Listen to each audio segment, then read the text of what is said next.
We love to revel in generational differences. The boomers are all like, whereas the millennials are so, and Gen Z, wow. And don't even get me started on Gen X. And culturally, every generation is different because they have different technologies, styles, music, lingo, economic circumstances, etc. Someone born in 1972 is going to have a different sense of humor and way of communicating than someone born in 2002, of course. But as different as generations can be, this notion is actually pretty universal. Like, you can't take a snapshot of any 40-year-old at any point in history that didn't think the kids weren't pieces of shit and absolute idiots. It's just that we didn't actually start naming generations until the 1940s when the baby boomers came around. The boomers were such a notable group of births in America's post-war era that we named them after the boom. And it actually takes until the 1980s before we start thinking about what the next generation will be called, let alone what their archetype will be. Eventually, we get Generation X, borrowed from Douglas Copeland. Gen X, having grown up latchkey kids in the suburbs, are feral and quiet. They're disaffected and shady, but are they? I don't know. I see Gen X qualities in me as a 1975 birth, but also I can see aspects of myself that confirm I'm Virgo rising. It's just archetypes. It's true-ish. The naming of the generations didn't change the fact that 19-year-olds are funny, smart, and fucking annoying, whether they were born in 2005 or 1935. What generational naming did was give us all teams to play for. The boomers are self-important assholes, but Gen X were self-reliant and unintrusive. Millennials, self-flagellating whiners with twee tastes. But Gen Z, they're self-loving opportunists who think they've invented everything. Yay, my team. Fuck your team. That's really it. But thinking old people are out of touch grumps and young people are ignorant idealists has nothing to do with the year you were born. This week's film, 1964's The Last Man on Earth, like the Richard Matheson novel it's based on, deals with generational transition, even if the generational transition isn't specifically about age or year you were born. Dr. Robert Morgan is the last of his kind, and the new ones are coming up. They fear and loathe him as he fears and loathes them. But are they really that different? The new vampires will try to restart society. World history is littered with revolutions that lead always to the same place: disparity and discontent. Lather, rinse, repeat. We all think we're going to do it right this time. Hi, Cecil. Hi, Jeffrey. What's your favorite dish that features garlic? My favorite dish that features garlic. I mean, there is something to be said about just roasted garlic, Mm-hmm. just spread on toast. Yeah. Just straight up little salty garlic on toast. It's Uh-huh. so yummy. Oh, it's all yum yum yum. I love garlic. I love garlic so much. I do I too. mean, garlic is it like there's no favorite dish because it just makes like if it doesn't have garlic in it, is it a dish? Breakfast cereal. Yes. Porridge, absolutely. Little fruity pebbles, shave a little black Mm, garlic on top. mm. Yeah, French sure. toast. Oh, yes. Give me that black garlic French toast. I remember when I worked in Dallas back in my 20s. I remember my friend Tim, like if we were at the theater, if we were working late or something, if he would order pizzas, there's a local pizza place, and Tim always got just a hamburger pizza with garlic, and they just did just thick ass lumps of garlic all through that pizza. And hamburger pizza is so kind of boring, but when you slap giant chunks of garlic on that thing, it was so good. It Oh, was yeah. it was I mean, it makes it amazing. sound like a meatball. It's like a Yeah. meatball Yeah, pizza. that's basically it. Yeah. It's one of my favorite things actually just when I'm making food, like Mhm. chopping garlic, like the whole it's so satisfying to like smash it with your knife and then just do that just hard rough cut all over. That's great. Oh, So yeah. much fun. And the smell too. I was just during this movie, there's so much about the smell of garlic and the presence of Oh, yeah. garlic that I started thinking, I was like, oh man, I started this too late. I wish I was making dinner. I wish I could just do like that. You know, when you brown it, you start browning the onions and then you throw the garlic in Mhm. for a minute. That smell is Yeah. overwhelmingly good. Oh, yeah. Top three favorite smells. Yeah. Absolutely. Essentially what I'm saying is me and you totally not vampires. And totally not vampires Mm-mm. yet. Yet. Uh This movie really would have been a good like dinner and a movie. Oh kind of yeah. like to pair. Like, there's some movies that lend themselves, others that don't. And this one, oh yeah, a garlic and steak, I Yeah. think would be the meal for this movie. Yeah. There's I was thinking a lot about this movie when I was kind of just jotting down notes about how approachable it is for someone who's horror averse, because it really is very approachable when you talk about a movie that doesn't have any blood, doesn't Nope, really have any jump scares to speak of. It not doesn't. really. It fits more like a sci-fi thriller, maybe, but I think more than anything, Yeah. it's I mentioned it being about like generational transition, and it kind of has an air of that to it. But ultimately, this movie is just about loneliness. It's just Oh yeah. about being alone. And there's something about eating food that makes you Yeah. feel comforted, that I Mhm. think this movie needs that pairing. Oh yeah, for sure. Especially if you live alone, cooking for one. Is there anything more sad than cooking for one? You're like, I'm gonna make this big old meal and I'm gonna eat a quarter of it. Uh-huh. Ah, this is substance for my body. Okay, I did that. Now my body is fed. Hmm. Cheers to me. Clink. Cheers I to clink me. my own glass. Uh-huh. I was just thinking about how much in the 20th century, like the mid to late 20th century, we were horror films. There was a lot of Richard Matheson stuff happening, and this is Yeah. another Richard Matheson novel, which is based off of the Mhm. novel I Am Legend, Yep. which was later made into I think the Omega Man The Omega is an Man. and Yeah. I Am Legend with Will Smith. Yeah. And I didn't realize, I found out that he also wrote The Incredible Shrinking Man as well, Yes. which is Uh also a movie about isolation and loneliness. yeah. And when we did a Trilogy of Terror, the little fetish doll one, the Oh, African was fetish that? doll, that is based off of his novella or short story Oh, as interesting. well. Also Yeah. about isolation and loneliness. Uh-huh. Uh-huh. I think we have a theme here. We sure do. It's so funny because I think when the algorithm is kind of says, well, if you like this, you'll like this. I Uh-huh. will be the human algorithm and say, if you like Ray Bradbury, you'll love Richard Matheson. So yeah, get after I've it. not read any of his stuff. It's very of that time. It's very of that Yeah. mid-century. Yeah, he's right there with, I would say, Ray Bradbury as far as, these like Okay. creepy, interesting, cool stories. There's so much Bradbury and Matheson DNA and Stephen King writing to this, Okay. this day too. So, well, let's talk about this movie starring our The beloved Vincent last Price. man on earth. Such a good opening set of shots of the empty city streets. Oh, yeah. They go out of their way to not say the name of the city or state that they're in this movie, but the novel takes place in Los Angeles. Like it Yes. takes place in, I believe, in Compton. Actually, is the neighborhood Compton, Oh, wow. Inglewood area, South LA. Okay. Um, but these empty city shots, empty apartment Yeah. buildings, streets, just no one outside, no cars Nope. moving. Nope.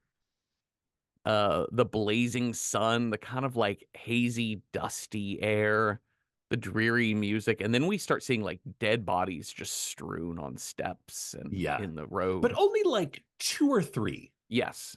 Like this is not, the masses have been wiped out and are like, and I think that's the thing is like we've evolved so much in our understanding of quote the end of the world Uh-huh. unquote since 1964.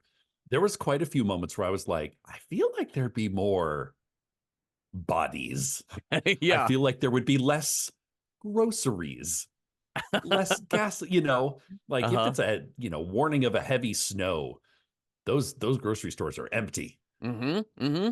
And this is like he's like doopa doopa doo, shopping, shopping. Oh, look, sides of beef. Right. But I I have we'll get to I have questions about Okay. how good any of that food is still in that grocery store. Oh, absolutely. Like, who grew that garlic? How long has that beef been in Oh, the yeah. deli counter? 3 years. 3 years. It's I interesting. This movie was an Italian production and it mhm. was shot in Rome. And Vincent Price is kind of very famously on record for saying, you know what city does not look like Los Angeles? Rome. Correct.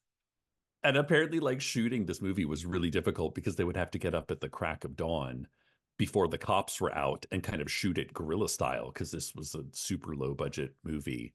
And there's actually one take, I think it's with Ruth. It's either with Ruth, maybe with the wife.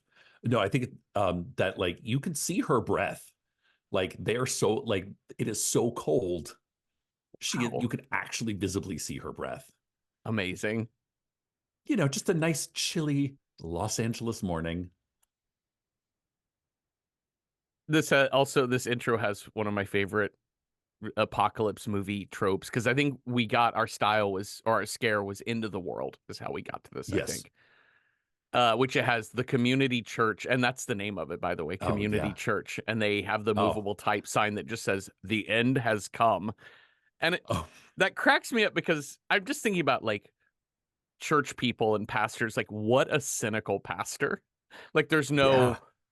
gather together in our time of need messaging. There's none No. of the like we're gonna Not even a Bible verse. no, it is you're fucked. Good luck. Yeah. Peace, baby. Yeah. And that was probably like the janitor, whoever showed Yes. up, the last person to show up at work that day. Uh-huh. He's like, I don't know, this is the end. Goodbye. And we see Dr. Robert Morgan, played by Vincent Price, asleep in his house, and his alarm goes off, and we get a lot of voiceover. This movie has two really, really rough framing devices. One is the constant voiceover Oh yeah. is I think of an era. I think we try not to do voiceover as much anymore unless it's doing something more than narrating. And the other thing was the middle, I would say third of this movie is just one big flashback Oh yeah. back to Yeah, it his is a life. solid three actor. It's like Yeah. Act One, a day in the life of the last man on earth. Act Two, life before the fall. Uh-huh. Act Three, the others. Yes. And we see his calendars. He says, it's been 3 years, 1965 to 1968. Uh, another day to live through. Better get started. I mean, it's 3 years. Is that all it's been since I inherited the world? Is what he Now, says. I have to say, Hmm. this movie is older. This movie is, all for all of its negative critique on that, you could say it's a little bit slow paced. It's got some clunky narration. Listen, when you start your movie with another day, I gotta get up. I was like, oh no, this is gonna be a hard watch for anybody with depression. Yeah. Because I have felt that so many times where I'm like, well, here we go again. The Did sun you has risen. did you get some strong like 2020 depression vibes from this? Like I started feeling back Oh to yeah. summer of 2020 of Yeah. just, well, yeah, same as you just said, Th- like another day to live through. You can't go anywhere, you can't go out. this space. Yeah, was living in the country as well, and so you just like I know the city was a whole big thing at the time too of going through the early Yeah. pandemic times, but uh yeah, this movie brings that all back, or at least it did for me. It was Yeah. uh not horror scary, but horror sad, horror tragic. Like horror ennui. Horror ennui, that's the word I'm looking for. Yeah. So we kind of I like your framing of like the three acts, right? Like act one is kind of day in the life. He's got garlic wreaths all over his house. Yep. He's Gotta check marking his days on the security. yep. He's got a station wagon and he's got a generator. He's all set. The world, everyone is wiped out on the planet, and he kind of just has access to whatever he wants. And he's Yeah. going to go through his day. He's going to try the shortwave radio once again to no avail. Yep. No. Um, and he also is going to run some errands. He's got his daily chore list is Hmm. one. Today he realizes he doesn't have enough mirrors. These vampire beast that only come out at night, so he's got the whole day to do whatever he wants. Yeah. They don't like garlic. They don't like mirrors. The movie stays away from they don't like crosses, which is really interesting. They kind of steer clear of they're diving into the vampire tropes, but they don't really get into the crosses keep the vampires away, which I found Yeah. sort of interesting. It's a pretty secular vampires, Yeah. which I think when I watched this movie as a younger person, I was really impressed with that. Yeah. That like we're using the term vampire and garlic and stakes through the heart and all that, but really they're not vampires. No. They don't have the classic vampire feel, which is always very kind of rooted in religion. Yeah. And I was really fascinated by that. They're like, we're going to science the fuck out of vampires. Uh-huh. This movie was an inspiration to George A. Romero, who Oh, yeah. later this decade would do 4 years later would do Night of the Living Dead, which is another movie Yeah. that has zombie at the core. This movie has vampire Yep. at the core, but both are very similar.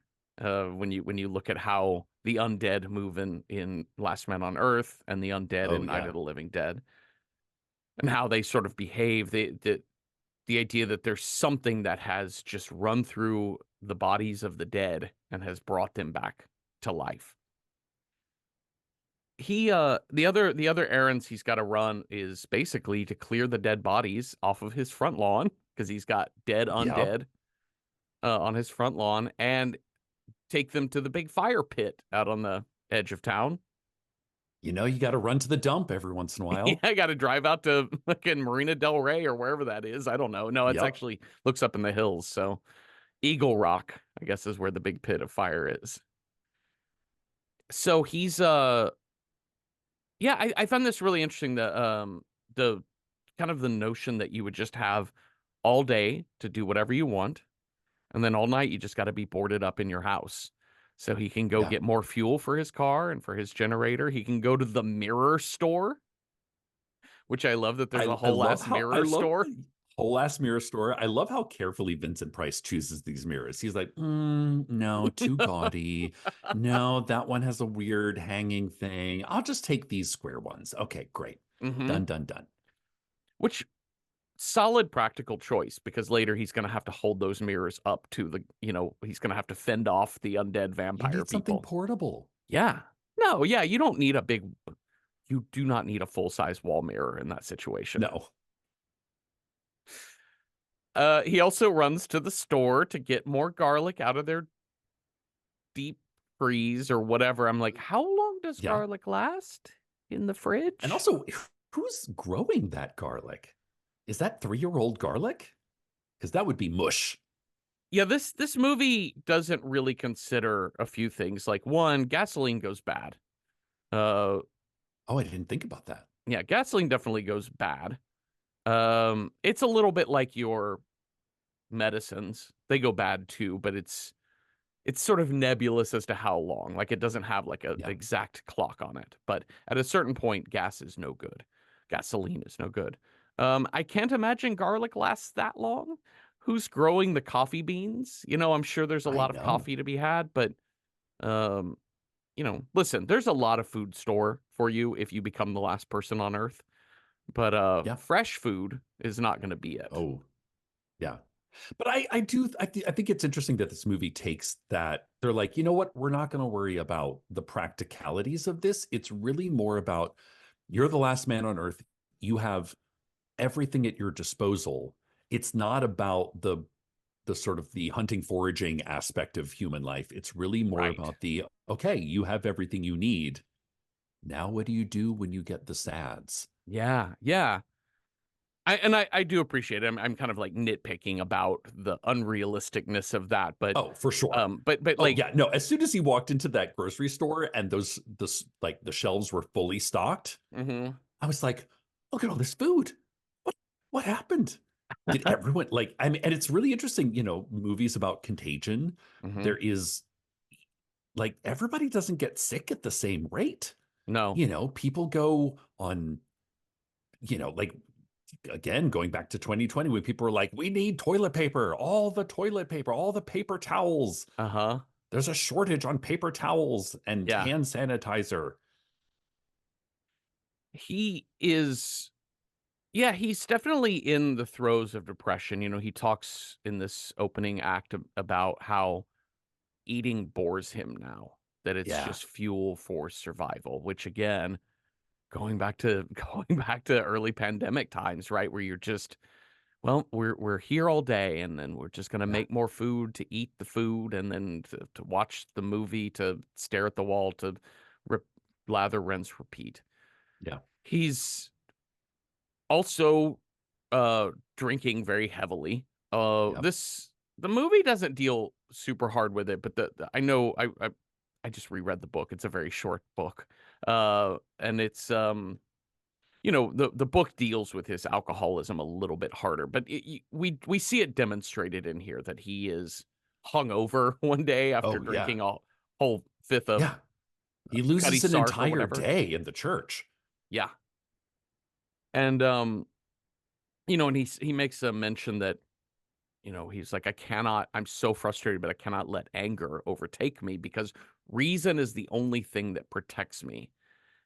And I do find it really interesting about the threat of the undead at night, because when we first see them come out at night, he makes it back home this first day Yeah. just in time. We're Yeah. good. He gets in, he locks the doors, he puts the new garlic wreath up, everything's all set.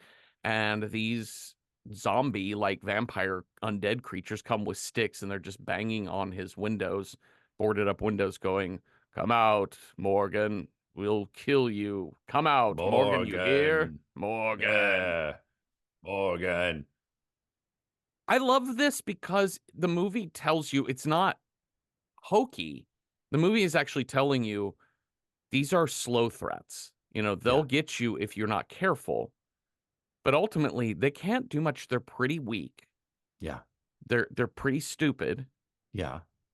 and ultimately the real horror, the scare in this is the sadness. It's the disaffectedness, the loneliness, the the Gen X qualities, the latchkey kid just, Counting the hours. yeah, counting the I think hours. there's an interesting kind of parallel to be drawn between kind of the relentless zombie, ineffectual Morgan. We're outside. Come out and play, Morgan. Mhm. Come out, Morgan. And the wind in Act Two, this sort of, it's not going to kill you. Well, I mean, it might if it Yeah. has these weird space terms or whatever the fuck. Uh-huh. But it's that thing of like, it's not tornado level wind. It's not frantic zombies ripping down walls. It's just constant scratching. And it's the consistency that is like really frightening in a not jump scare. It's the opposite of a jump scare. It's a long, slow boil kind of scare. Yeah. Yeah, absolutely. That, yeah, it's that outside those outside noises of something is always wanting to get in. A modern movie like It Follows kinda has this. Mhm. There's always something that is just on your heels, Yeah. that it's just always coming for you. It knows where you are, and Yeah. it's moving very slowly. It's not hard to get away from in the short term. Just like with Dr. Morgan can get away from his depression with alcohol in the short Sure. term, but at a certain point, it makes it worse, Yeah. and it becomes harder and harder. And it's also relentless. Like it's unceasing. Yeah, yeah. I mean, I don't think it helps that he's playing like jazz records and his lights are all ablaze, which I Yeah, know the movie I Am Legend does much more about the sort of the survivalist kind of take on it of like mhm, hiding your tracks, making sure your compound is, safe and secure, but also hidden. This movie has none of that. Like they mm-mm. know his name, they know his address. I found some critique online that somebody wrote something that I was like, oh, I didn't think about this, which is why doesn't he just move? I mean, all he'd have to do is just pick a new house and they'd Yeah, have no idea where he was. yeah, But and I he think but he is so in his own depression that even that is too much for him. that's it. That's totally it. He is a character who cannot get out of his own way of doing things, which is sort of Yeah. why it made me think of like the generational differences. It was a very strong thread in the book, and very strong here in the movie too. Of he he doesn't believe the plague is happening when it first comes out. Yeah. Oh yeah. He definitely is. While his partner Ben, who later is kind of the lead of the undead zombies, but his lab partner at the science workshop that he's at, uh, Ben is the first one to be like, "Dude, these are fucking vampires." Yeah. Like, no, no, we don't believe in vampires. That's not you young kids these days with your crazy Just they'll believe theorems. anything you see on TikTok that say that Yes, yeah, the world is vampires. yeah. Okay, Billy Corgan. No, I let know. me do my scientific research on bacilli. And it's interesting how he like Dr. Morgan like flip-flops like in that act too. He really does. He like everything Ben says is like he no, no, no, no, no. No, Yeah. we got to burn the bodies. Burning is the best way. He's then later he's like, maybe not. Maybe now that it's come home, it's a little more personal. Maybe not the Hmm. best way. Yeah. He is he just is very stubborn. He's a one-track mind. Yeah, And I think that is a trait of getting older, too. You kind of know what has always worked for you and what has worked for the world, and you find what you believe in that works, and you do that thing. And when something new comes about, it's very hard to accept that new thing. yeah, And so now that he's had to accept this new thing over the last 3 years, it becomes very hard for him to get rid of anything that was old. He yeah. cannot let go of his wife. He cannot let go of his house. He cannot let go of his routine. And His even it's going to, daughter. I mean, and like his he has daughter. those dolls. Like when he's sort of going through his daily thing. He's like, he certainly has a lot of dolls. And then we see later why he's sort of holding on to this Yeah. past. Yeah. And it ultimately is going to be his undoing at the end when he cannot leave his house, even though Yeah, he's been forewarned. He has an yeah, opportunity to get out, and he's like, no, no, no, no. I can still solve this with science. She's like, yeah. no, no, you can't actually. That's not where we're at anymore. And I'm the cure. I'm yeah, the cure. yeah, They're like, yeah, but we don't really want to be cured anymore. yeah. No, we We're don't good. actually. We actually have a pretty cool way of doing things here, and we don't need your corrections, old man. Oop, oop. The other thing that I haven't mentioned yet, which is what he does during his daytime errand runs, is he just goes block by block. He has a map of the city, and he makes stakes on his wood turner, makes wooden stakes, and he Yep. goes door to door, finds sleeping vampires, wakes their asses up, and kills them with a stake. Yeah. This sequence is interesting Yeah. because it's so disaffected. Hmm. Like in a more action oriented horror movie, this would be like fraught with tension, you know, sneaking into houses and struggle. This is like just one lazy swing of a hammer, Hmm. done. Another lazy swing of a hammer, done. Yeah. Yeah. He's going around, and the look on his face is not evil villain. It's No, not hardworking superhero. It's just a no, guy running errands. It's the same yeah, face you have when you're when you're walking your clothes to the laundromat yeah, pumping gas. and when you're pumping gas. That is all there is. I was so impressed with this movie. I think it's so. I think uh it sets such an interesting tone. It really commits to this theme of loneliness and depression and Yeah, isolation, and also just the day-to-day of what you have to do.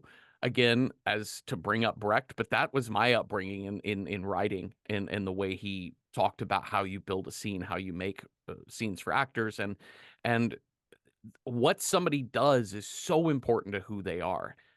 But sure. more important than that is how they do it. Oh, yeah, And that tells you as the audience how to react. And the other thing Brecht had always talked about with his heroes and anti-heroes and villains and all of that, which is you're he wanted the audience to laugh when the character cried or to cry when the character laughed. And Sure. we have a great scene in here, a couple of moments where Vincent Price starts laughing and you feel sick at his Yeah. laughter. Yeah. And then that laughter turns to tears. Like it's literally, I have to laugh to keep from crying, but he ends up doing both. Hmm. He wonders how many more of these steaks am I going to have to make before all of them are destroyed? A lot, my dude. World Yeah. population at this time is probably a couple billion, so Yeah. good luck. And he has to haul them in his station wagon out to the pit of fire and throw those bodies in. Again, does he? Is he just making more work for himself?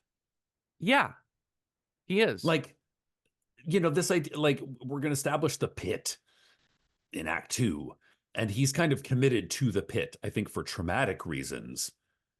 But it's Yes. interesting, this idea of, well, you've got lots of gasoline. Why not just, there's bodies littering the road. If you're worried about those bodies, just set them ablaze where they sit. Yeah. I mean, maybe that's a hazard, fire Well, yeah, you hazard, could but get ticketed for that, Cecil. oh, is that is Yeah, that's a misdemeanor. Yeah. it's oh man, you can't just be setting fires anywhere in a post-apocalyptic world. Yeah. Yeah, I think that's it. I love that you brought up the trauma. Yeah, he is traumatically bonded to that fire pit, as we'll see in Absolutely. this second act. Why? And again, I think he just doesn't know how to get out of his old way of thinking about things, about Yeah. us versus them, about survival. And it's funny that given how the undead that harass him at his home every night just are so ineffectual. Yeah. Like they have 2x4s and they kind of knock down a plank of wood every once in a while. But it's really like it's like watching a moth Yeah. try to get into your house. Yeah. It's it is not he sits them out like we would a mild hailstorm, you Yeah. know. Yeah, they're going to cause some damage, but ultimately you're safe inside. And he somehow feels like, okay, these are whatever these undead things are, they're obviously harmful to the world and I need to go out and kill them.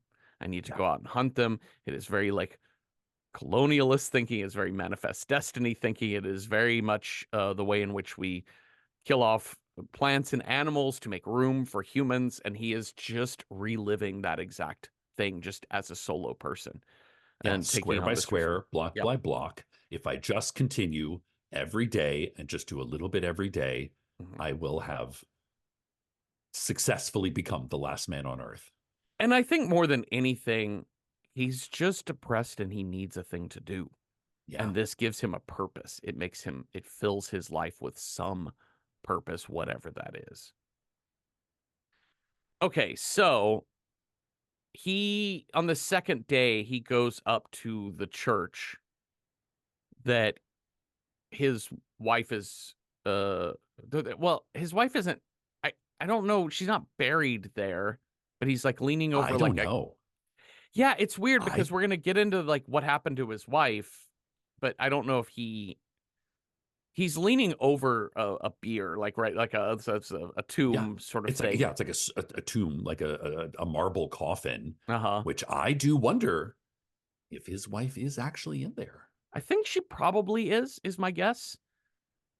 But he spends the day kind of in a hungover stupor, praying over, talking to Yeah. Virginia, his dead wife, and he loses track of time. He's like, "Oh shit, it's already Yeah. sunset," and he's got a.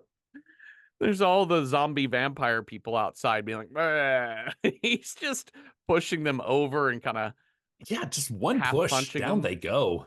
Yeah. 5 or 6 at a time, no problem. There's no sense of and this is the case in the book too. There's no sense of infection. Yeah. So, he gets bitten by his wife in the book, but he doesn't Oh, get okay. infected. I mean, we do Okay. mention that maybe he's immune to it Yeah. later on, but but yeah, he in a zombie movie, you're like, I cannot, even if they're slow, weak zombies, I can't Yeah. go out there and fist fight them Yeah. Because because there is that risk of cross contamination. yeah. But he gets back to his house, and there's Ben and the other zombies. You're like, "Ugh," slowly coming at them, but he gets through them with his mirror. That mirror. Mhm. Look at yourself. Look at yourself. Oh, I can't. I look terrible. Oh, God.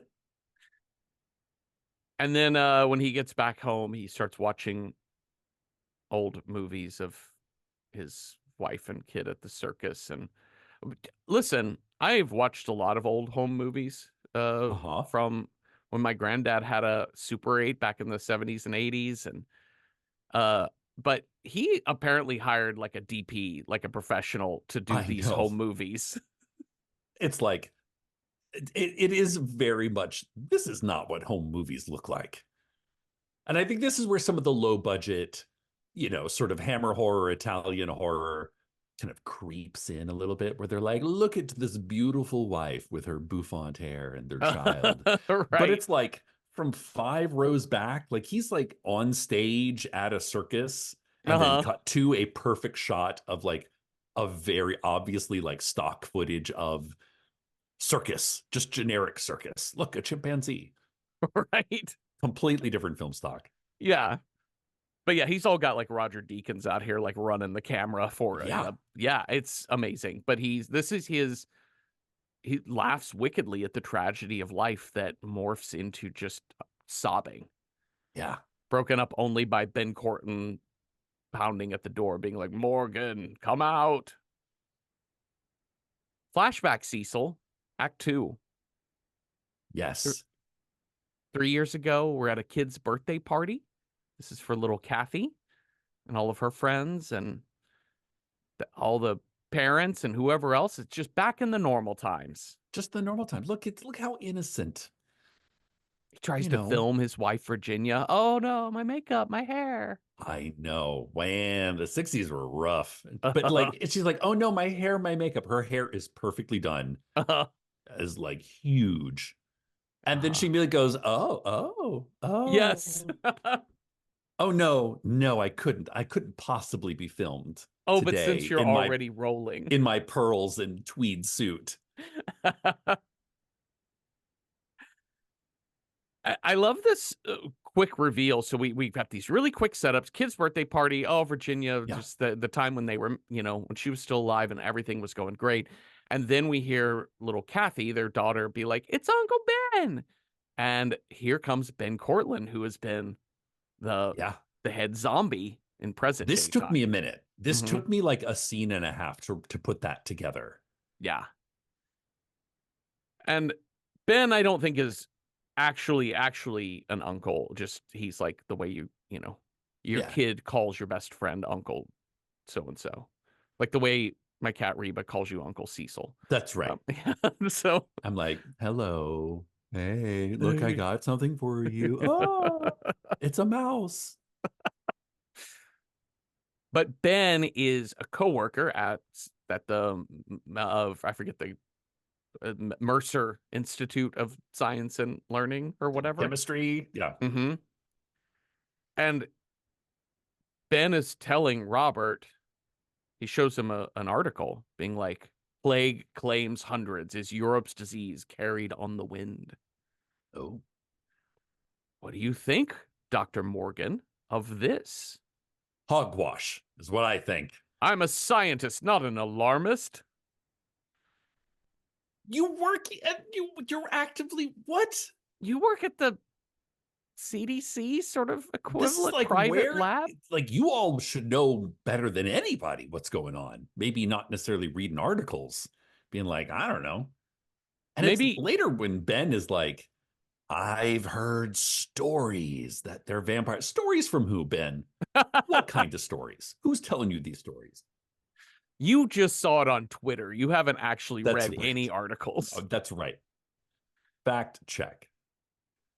This is maybe not the movie to show your relatives that don't believe that the vaccine I don't know. I thought a because lot about that the as well. the sciencey wyancy stuff in this movie is a little shaky, and also Yeah. just Robert's whole mentality of like, no, I don't even believe in universal disease. What is that? What would you define as universal disease, Right. Robert? And it's also like his work ethic is very much shut up with your crazy conspiracy theories. Just keep doing the work. But the work isn't, we should be doing work that is like affecting people now. There's people that are sick and dying. No, regimented, Uh-huh. microscopic, inching forward little by little. I know it seems futile, Yeah. but that is science. That is how we science. That is how Yeah. we're going to science.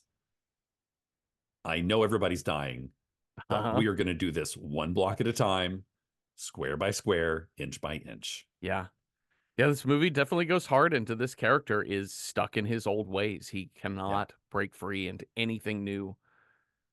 But all right, so that's block one of the flashback. Block two, scene two is Kathy is in her bed. So we Yeah. assume this is days, weeks later, but she's covered in a mosquito net. Yeah. Which at first I was like, oh, okay, it's a little princess bed, a little princess bed. Uh-huh. It's not that bad.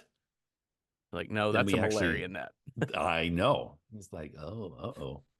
I don't know if that princess bed is going to keep out the wind germs. Mm-mm. Mm-mm. Virginia is also sick. She can't, Oh man. she she's like in front of Bob, in front of her husband. It's like, no, no, no, I'm fine. I'm fine. She's getting up, putting on her robe. And as soon as he walks out that room, she just like slumps over a chair. Collapses. Yeah. Yeah. Again, the 60s, not a great time for women. They're like, No. they're like, no, no, no. I must be full face and makeup, Uh, hair done before my husband gets up. So God forbid he sees me without, right. in a natural state. Uh-huh. So now they're talking, husband and wife are chatting in the scene about like, well, there's still no vaccine. He says, maybe let's not send Kathy to school. Okay. And she's like, well, maybe you shouldn't go to work. And he's like, this is my work to figure this Yeah. thing out. And he says, everything's going to be all right, sweetheart, which is a sentiment he expresses many times over. He Yeah. thinks everything will be okay because he says it will be okay. But you can also kind of tell Vincent Price is a good enough actor. Like in his eyes, he's saying it, but he does not believe it. Mm-mm. No. This is all that surface stuff. If we just say it, we just Yeah. perform it, Yeah. then it's true.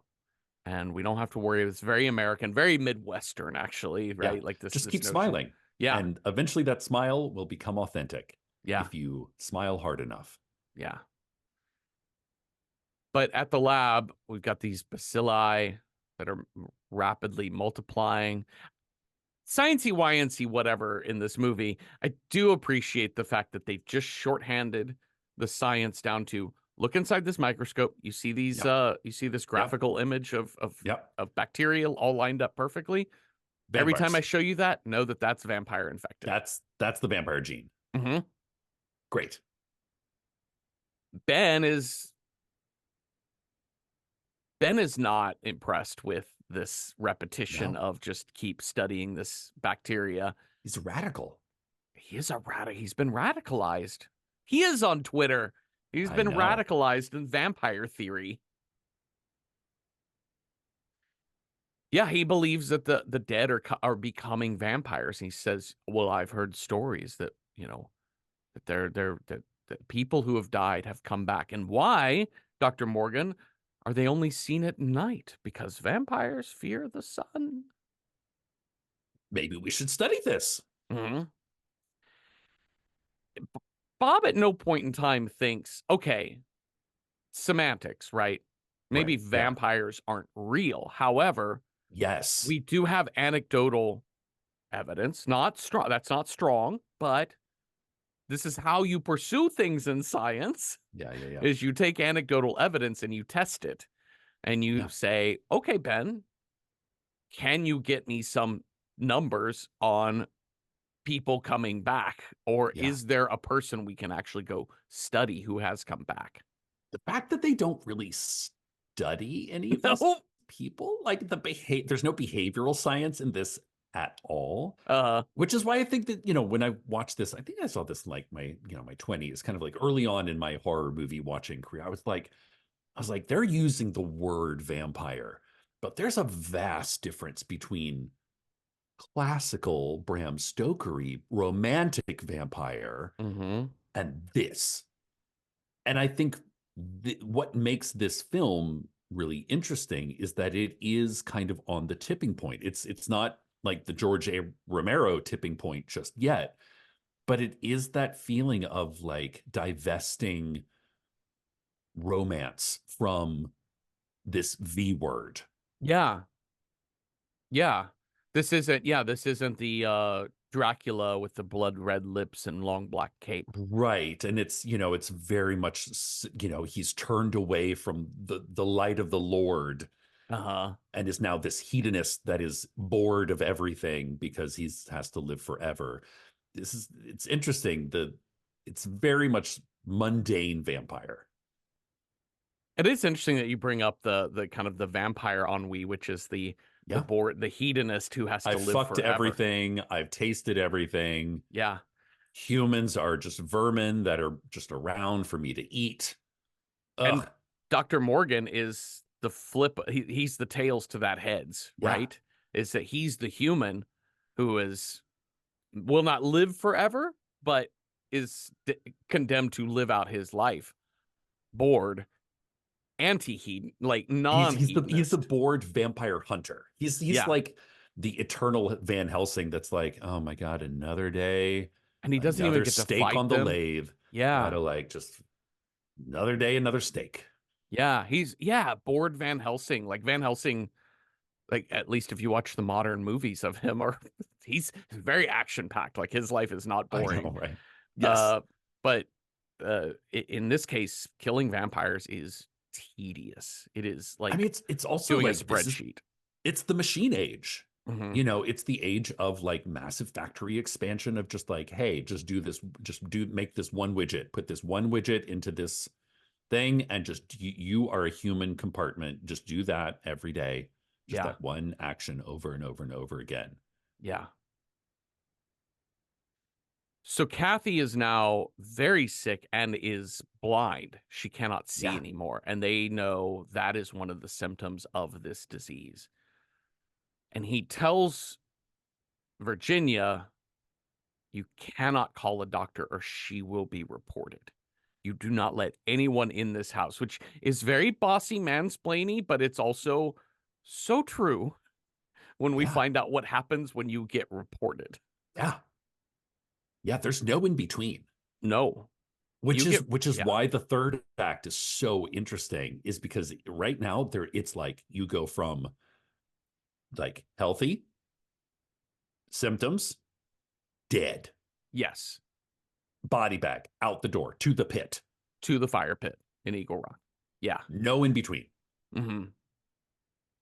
And we actually see a demonstration of this outside the house, and we see a neighbor woman, and there's a giant kind of like a military cargo truck Mhm. where MPs in masks are like taking away a body bag from her, which we Yeah. presume is probably her husband, or maybe a child, and throwing it in the back of the truck and driving off as she's like screaming like, "No, you can't." So Bob tries to go see Ben at his house, and Ben is now fully garlic on the door. You know what? You didn't take me seriously. We're in the full throes of this shit now. You take care of your life. I'll take care of mine. Peace. Yeah. Yeah. At home, Bob tries to go back to work, and Dr. Mercer, who runs his Mercer Institute of Ivermectin Research or whatever Yeah, I he's know, right? doing, um, and Mercer is like, "You're the only one who wasn't afraid to come in today." And Mercer tells him, I think this is such an amazing scene, like for a minor scene, because Mercer says, you know, mankind won't be destroyed. We're all, I'm gonna write down Yeah. verbatim what he says, but he reiterates the same thing We're that fine. Bob has been We'll saying. be It's all just right. like It'll all be everything's okay. fine. Yeah. Everybody just likes to panic. You know what women are always going on about? Some dumb shit. You know what the Yeah. kids are always going on about? Some dumb shit. But you know It's all what? We're men. reactionary shit. I Yeah. mean, just keep it. We'll just keep at it little by little every day. It'll be fine. That's always worked. And honestly, he's not wrong where this movie ends up. It's just that us specifically are not going to be okay. Yes. But he's Yes. not wrong. Humankind won't be destroyed. Humankind is very resilient. Like all Yeah. apex predator creatures are pretty resilient. Yeah. Adapt or Um, die. adapt or die, and that's what this movie is going to demonstrate, that there is an adaptation that occurs. And Yeah. if you're not willing to go along with that biological shift, and but I think metaphorically we can talk about if you're not willing to go along with the cultural shift happening Yeah. in the mid 60s when this movie was being Yeah. made, we've got a lot of shit stirred up after the Korean War, Yeah. and more shit stirred up about the ennui of this boomer generation who's 18 years old when this movie comes out and is about to hit their peak of cultural shifting. Yeah. He comes back home. Virginia is very sick and sobbing, and she says, Kathy got taken away. I called a doctor because it got so bad. I Yeah. just couldn't stand it. And they showed up in a truck and just took her. My question was, did Kathy die and then they took her? Or did they were like, oh, she's that sick? Yeah, wrap her up. Let's throw her in the pit. I know that's the thing. There's the death occurrence, when it goes from like you're very, very sick to death. I Mm-hmm. mean, it sounds like it's kind of conflated. It's like you get so bad, dead. Done. Yeah. Yeah, because we're gonna see that when he goes out to the fire pit. Now when he comes back home, Virginia is dead. Yeah. Like it Um, happens that quickly. so Bob races to the burn pit and he just is trying to figure out which truck came in from Market Street. And all of these guys are like, we are just doing our jobs. I don't know. I drive a Yeah. truck. I just get here. I don't know where I just was. We just Yeah. doing this all day. Get out of our fucking way. And he's like, but my daughter is in there. And one dude says, Mister, a lot of daughters are in there, including my own. Fuck off. Yeah. Oof.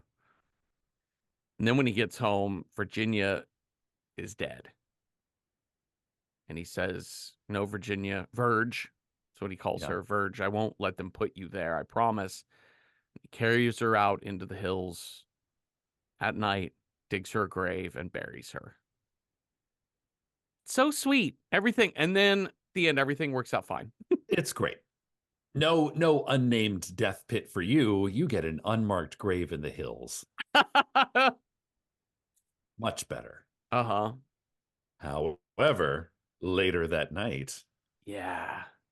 This is a good creepy this horror thing. Um, this is so haunting.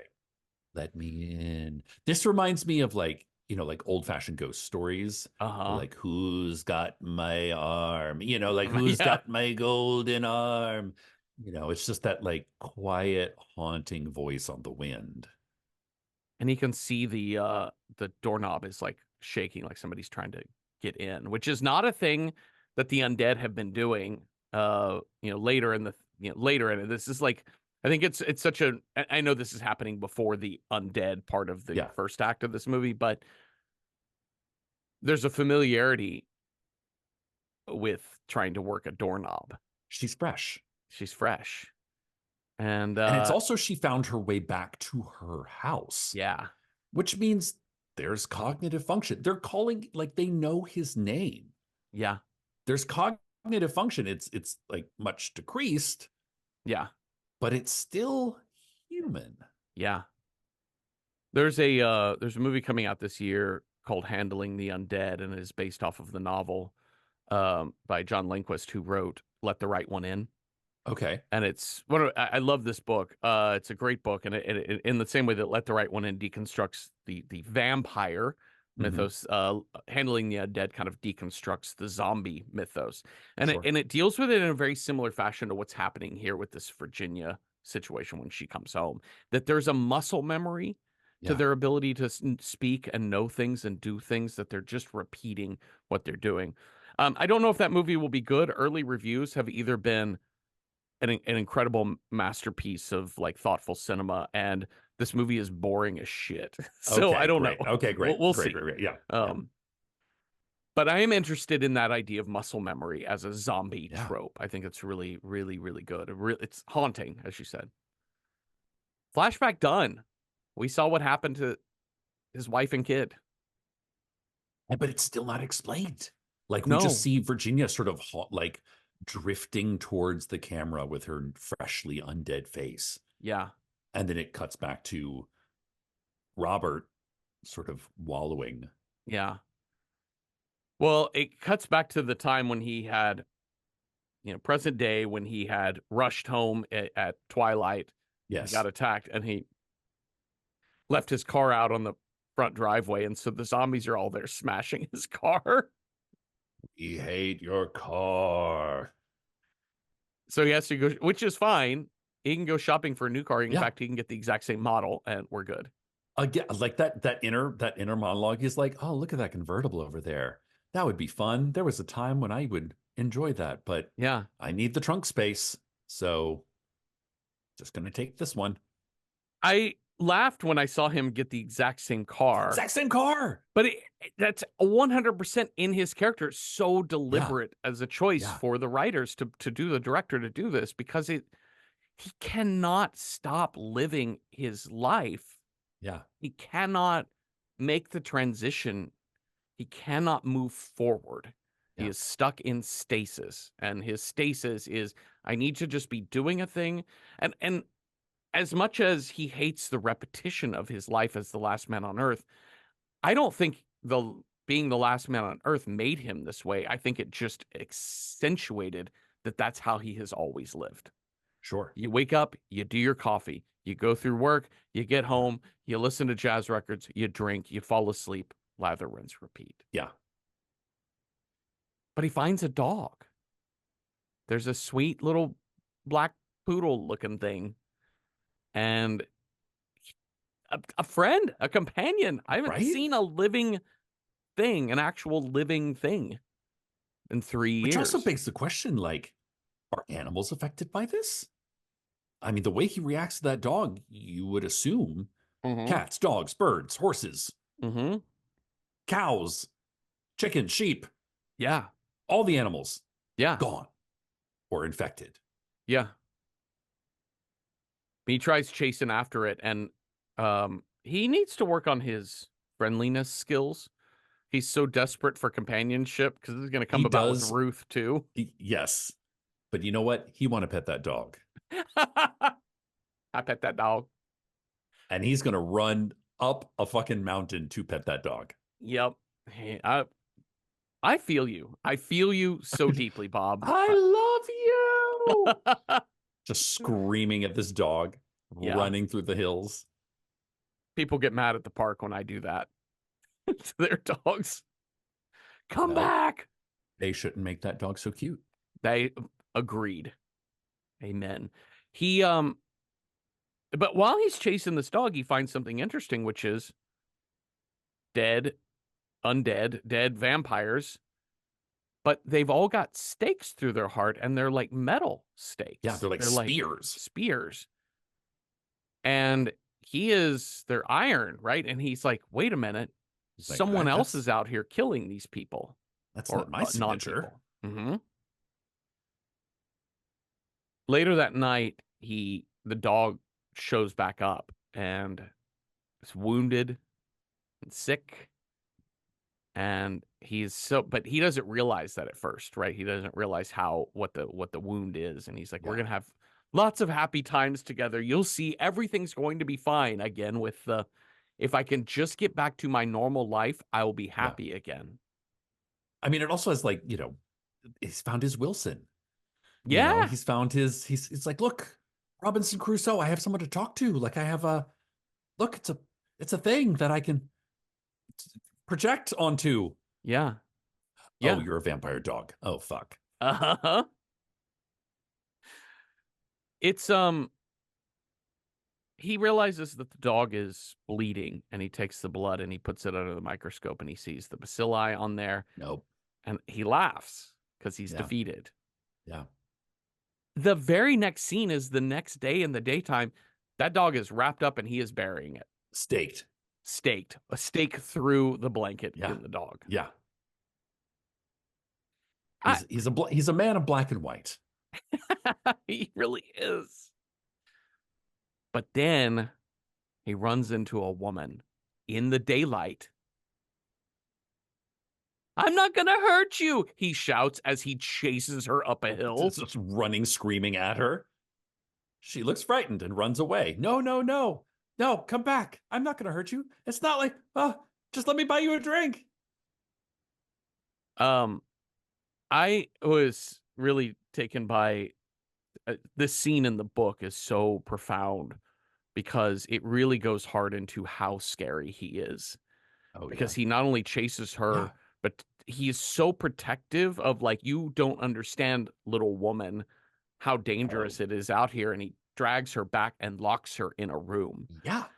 And when he shows her the garlic, like we do in this movie, he comes out with the garlic and she, winces away.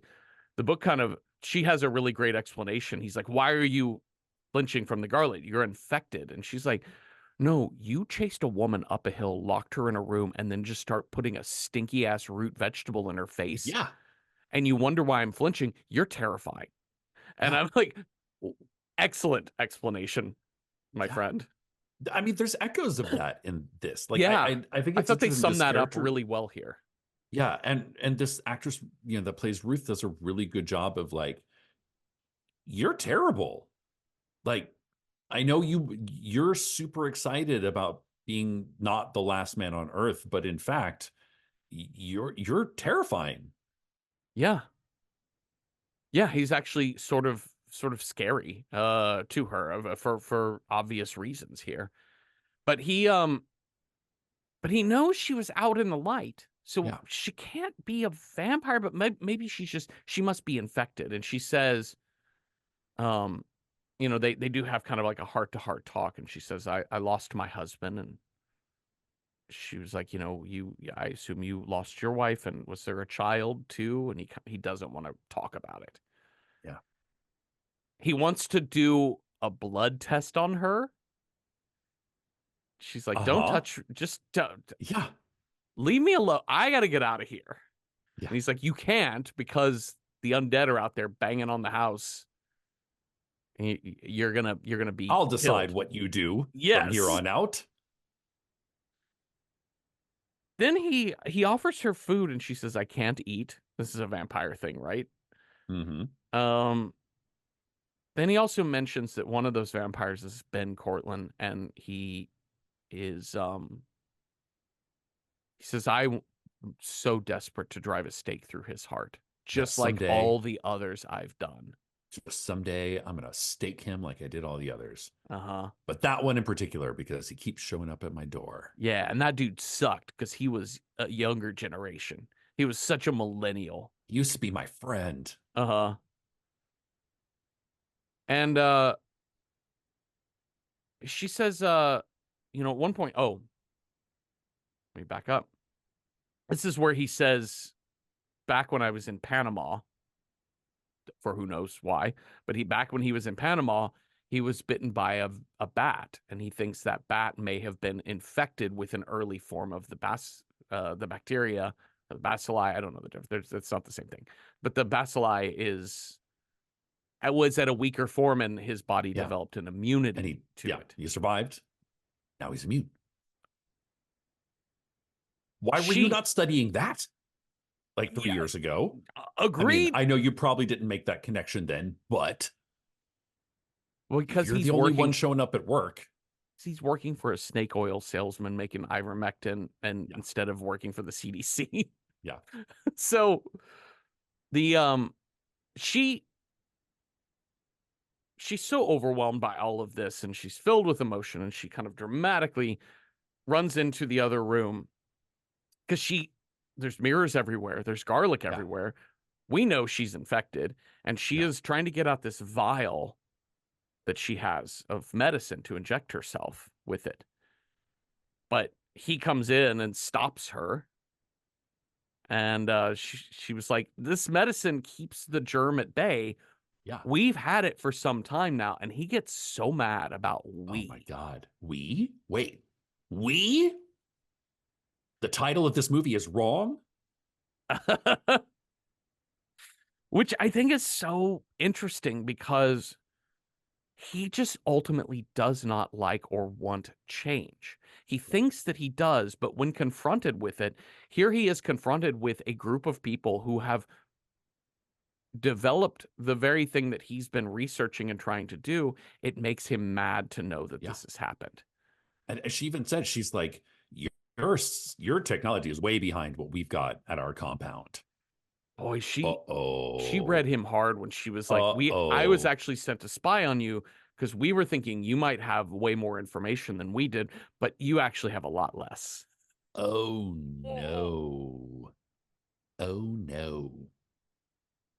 There's a new society. She's high up in this new society. There's a whole Yeah. new society of infected people. So they are vampires, but they're not, they're infected living humans. Yeah. And they have developed some vampire-ish qualities, Yeah. allergy to sunlight, to Hmm. garlic, to Hmm. mirrors, But they're and not dead, but they're not and they're dead. very highly functioning. And it is the undead that it's the people who die that then come back to life. They're the dangerous ones. They are dead. Yeah. We actually have to get rid of those because they're not people anymore. They're just, and And I so think early their new on he does society's say not that there. they have a tendency, like the dead eat the weak ones, is Yeah, what he says. yeah. So they've got it. So now the undead are kind of the predators, and we sort of agree between Robert and this new society of Yeah. vampire-ish people that the undead ones are the ones we have to kill. That's why he was seeing all those stakes in everyone. And it's the audacity of Bob here to go, oh, and you want me to join? She's like, oh no, Mm, you cannot join. no, we tell stories about you, You're about how, horrible. yeah, because when you go off on your daytime killing sprees, you've actually staked a lot of people that were not dead, Yeah, that were infected, but not dead. you're literally a serial killer. You're the boogeyman. Yeah, We talk about you as if you're a legend, like you're the boogeyman. I feel a title in there. What? There's I something of feel a that. Something of title there. to a novel there. Uh, yeah, and that's the name I Am Legend comes from that. Like you know that you are legendary to them, like Yeah. in a bad way, the way ogres are Yeah. legendary, the way You Jack the sneak in the Ripper is day legendary. and you Yeah, kill our children, yeah. and we don't know where you live. We're trying to find out. But And now we he's found saying, you. I didn't know. And that doesn't, of course, it doesn't matter that he didn't Yeah. know. Um, and she says, listen, I'm supposed to keep you here till they come. And she draws a gun on him. And he's like, oh, so you're just killing as you go. Like, you're supposed to be some peaceful new society. And she's like, listen, the beginning of all societies is not gentle, Oof. which good point. Oof. Yeah. I was like, revolutions are rarely bloodless. Mm-hmm. She does have some sympathy for him because she sees him as a person, having spent Yeah. time. I mean, obviously, she's scared of him. Yeah. She's not in love with him. She doesn't like him, but she understands him, right? Like, it's sort of like the difference between being mad at somebody online for having like horrible opinions about the world Sure. and then actually being around somebody with those Yeah. horrible opinions, even if And they being, yeah, still are yeah. expressing them. So, anyways. She passes out though. I guess because she never got her medicine. Yeah. Is that That why? makes Or is it sense. just because it's Yeah. 1960s and she's a woman? I I don't mean, she know. literally just throws that gun aside, like in a fit of tears, Yeah. just throws herself on the bed. It's a bit of that. But I think ultimately she has to pass out because he decides to do a little emergency, unconsensual blood Yeah. transfer. Like, I know she said Yeah. she didn't want me to test her blood, and I'm not. Instead, I'm just going to give her my blood. Unbelievable. Unbelievable. Like, it's the most audacious thing he does in this. I know Yeah. he's been around killing people, Yeah. but that is in an unconscious way where you don't realize that those are living people that you've Yeah. killed. Still bad, but there is an ignorance there that is Yeah. plausible. Whereas this is, no, I'm going to take a person who seems very happy with where they are in their lives, and I'm going to change them back to how they used to be. This is some like gay Yeah. conversion camp Yeah. shit. It's horrible. And she wakes up and is like, "What are you doing?" He's like, "Did it. I saved you.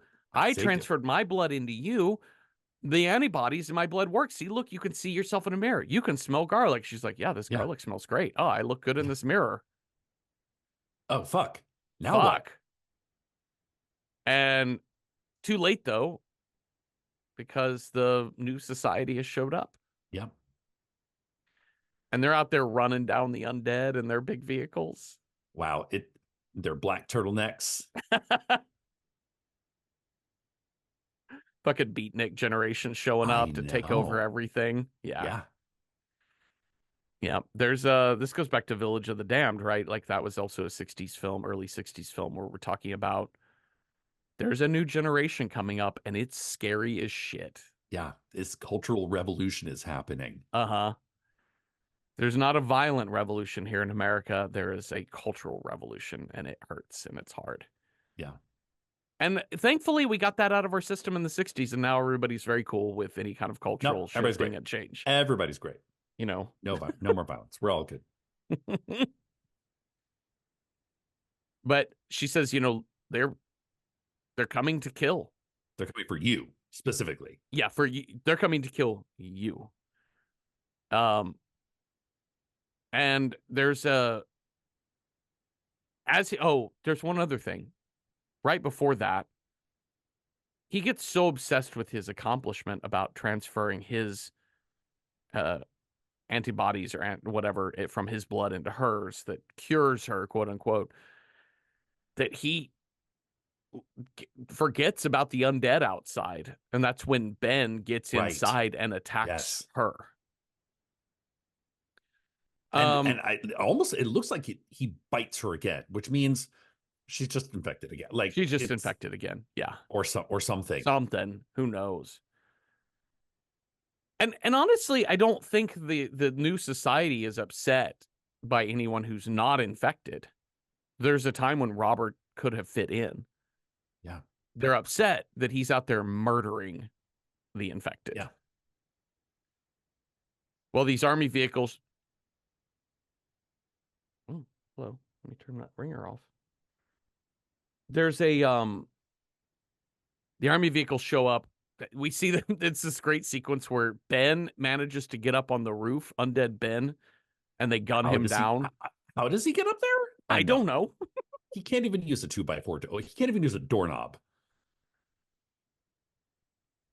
I do not know how he got onto the roof. There's a brief chase sequence. Bob is hiding in the brush. He makes a break for the police station to get a Yeah. bunch of their weapons out of the armory. And Oh, this Cecil, tactic. he has a bag of grenades. And I want you to tell me what this Well, man they're was smoke doing. bombs. I think they're smoke bombs. Oh, is that what's happening? Okay. But the way Vincent Price is just poof, I a know. poof, a poof. Like I'm like, what are just you doing? because you think they're grenades and he's being chased by like 10 people. And instead of throwing the grenade at the people, he just sort of like tosses it over his shoulder like you would toss salt over your shoulder in the kitchen. Yeah. Like, oh, There also he's just leaving them in a trail like breadcrumbs behind him, yes, which defeats exactly. the point of the smoke bomb. Yes, Like to yes, create a indeed. smoke screen. Indoors, sure, that makes sense. But like out in a courtyard, Yeah. And it really is, it's just to mask their ability to see all of the men you have on your side Yeah. of the war. Uh-huh. Yeah. But as a single person, you're pretty easy to spot. Yeah. So the little smoke grenades cracked me up so much. Oh my God. Yeah. This chase sequence is it's no Invasion of the Body Snatchers. Let's say that. Yeah. It's less cat and mouse than it is just I don't know. Cat eats mouse. Yeah, it's weird. He runs to the church wherein he gets shot up on the front steps, Yes. like shot in the gut. So he's wounded. Yeah. Nobody is, again, this movie doesn't deal with, like, there are no crosses in this film. Like, I don't even think No. there's a cross in the church. Like, you kind of only know it's a church by the rows of pews and that it's set up like a church. Yeah. Yeah. But I Yeah. don't think maybe there is. I just I remember think there thinking, like, is. this is a spare church, like a sparse Yeah. church. Yeah. They're inching close to him. You can see that they're a little afraid of him because he's a serial killer, Yeah. basically, with weapons. And they slowly corner him. And so would you call this repentant behavior? You know, when being chased by an angry mob, I think the best tactic, don't try to reason with them. Don't say, hey, there's an emissary. You sent one of your emissaries here. Can we negotiate? Just call them freaks. All of you freaks, mutations. I'm a man, the last man. Which I love that line. Wow. One of them from the balcony throws one of those metal spear Yeah. stakes and it lodges right in his chest. Right in the heart. And Ruth kneels over him. And the last thing he says is, they were afraid of me. Yeah. She says, you didn't know. She tells him that as he dies. Yeah. And this line, the line readings here are really interesting because they were afraid of me. Vincent Price says it in a way that could be read, I think on its surface is very much read as they were like, why are they so, how are they so scared of me, Yeah. Yeah. Yeah. Why are they But afraid of me? but there's also a little bit of reveling in that too of Yeah. like, I am legend. I I I made it. I made my mark on this world, on Yeah. this new world. Which makes Ruth's line of you didn't know have the two meanings too, which is if he's scared, they were afraid of me. She's like, well, you didn't know. I mean, these are the consequences, but like you Mhm. weren't trying to do harm. Yeah. To you didn't know, you weren't even trying to do harm, and you fucked everything up Yeah. because you're so stupid. Double read. Ruth is awesome. I love Ruth. And she just gets up and walks out of that church. I know, right? Well, she stops to console a baby first. Yeah, she just kind of checks in on a baby that's sobbing She's like, "Hey, somewhere in don't there. cry, little baby. The Hmm. boogeyman is dead." The end. Dramatic music. Oh my gosh. Amazing font. The end. Shall we rate this film? Yes, let's. How approachable is this movie if you're horror film averse? Scale of 1 to 10, 1 being not at all approachable, 10 being very easily approachable for the horror averse. Like, I'd give The Last Man on Earth like 8 vaccination passports out of 10. It's a 1964 film. As I said at the beginning, you're not going to get much in the way of blood, gore, or even jump scares. Like the acting, the performance, the whole style of it is very stagey. But listen, this is gonna trigger some 2020 COVID depression era Yeah. stuff, just general depression, extreme loneliness, this whole pandemic apocalypse thing. Like it's hard. And also dog death, child death, wife death, all the tragedies that go with seeing that sort of stuff happen. But watching your life sort of stripped away from you is kind of the horror of this film is ennui, as you said, Cecil, I think is the perfect word to describe what type of horror this is. So, but I still say it's very approachable. I think it's a very smart movie for all of its hokiness at times. But 8 out of 10 in terms of approachability if you're a little squeamish about horror. As a horror film, just in general, what do you think, Cecil? As a horror film, this is a difficult one because it does feel like homework. Like you're going back to a different time, a different type of storytelling. It is very low budget, overdubbed Italian, like not the greatest production value. Yeah. However, I think the source material is so kind of revolutionary and visionary as to what will come in the 60s, 70s, and beyond that I got to bump it up a couple. Uh-huh. And yeah, I would say 7 out of 10 carefully chosen mirrors. Let's figure out what movie we will watch next. You've got a scare die. I've got a style die. We'll roll those up, see what movie fits those two things. Cecil, on your scare die, if you roll a one, our next movie scare is isolation. Two, planes, trains, and automobiles, a vehicular scare. Three, a vampire. Four, bad mom or bad dad. Five, cult. Six, aliens. Scares aliens. So what do we got? That's a three. We're gonna keep it going with vampire. It's a vampire. It's a vampire. Okay, great. So let's figure out our vampire movie style. If we roll a one, our vampire movie's got to be from the Southern Hemisphere. Two, it's got to be a splatter film. Three, it's got to be a sequel, a prequel, or a remake. Four, it's got to be a cult hit, meaning it's got a cult following. Five, it's got to be from the 1970s. Or six, wild card, just whatever vampire movie we want. All right, what do I got here? Six, wild card vampire. Oh, Okay, great. All right, you want to tell me what you put on this list, Cecil?